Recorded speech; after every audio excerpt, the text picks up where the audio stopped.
আজকের গল্পের নাম আয়নার কেরামতি।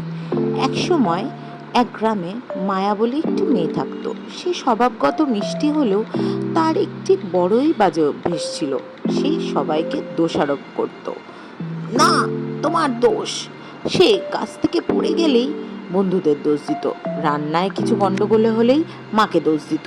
দিন মায়া হাঁটতে হাঁটতে একটি পুরনো দোকানের সামনে এসে দাঁড়ায় আর দোকানের লাগানো থাকা বেলটি বারবার বাজাতে থাকে।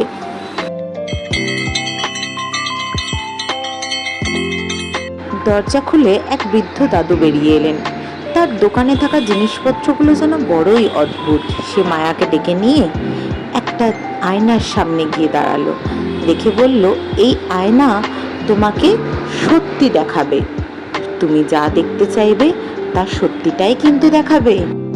আয়নায় মায়া নিজেকে একজন যুবতী হিসাবে দেখতে পায়, কিন্তু পিছনে ওরা কারা কারা যেন চিৎকার করে আয়না থেকে বলছে, তোমার দোষ, তোমার দোষ।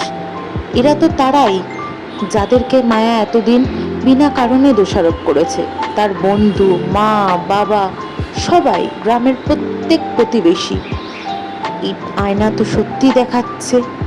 এই দেখে মায়া ভারী অবাক হলো এবং নিজেকে আস্তে আস্তে মনে বোঝাতে লাগলো সে সত্যিই ভুল ছিল। খানিকক্ষণ মায়া চুপচাপ দাঁড়িয়ে রইল এবং আয়নার দিকে তাকিয়ে চিন্তা করতে লাগলো তার এবার সত্যিই নিজেকে পাল্টে ফেলা উচিত।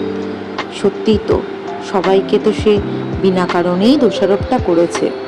সে সিদ্ধান্ত নিল বাড়ি ফিরে গিয়ে সব ঠিক করে নেবে।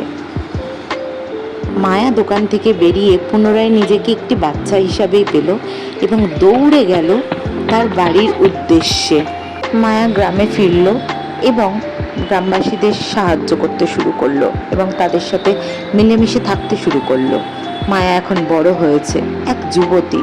সে বুঝলো কোনো সমস্যায় পড়লে কাউকে দোষারোপ না করে সমস্যার সমাধান খোঁজাটাই আসল কাজ। তো বাচ্চারা, গল্পটা কেমন লাগলো অবশ্যই জানিও। লাইক, কমেন্ট, শেয়ার করো।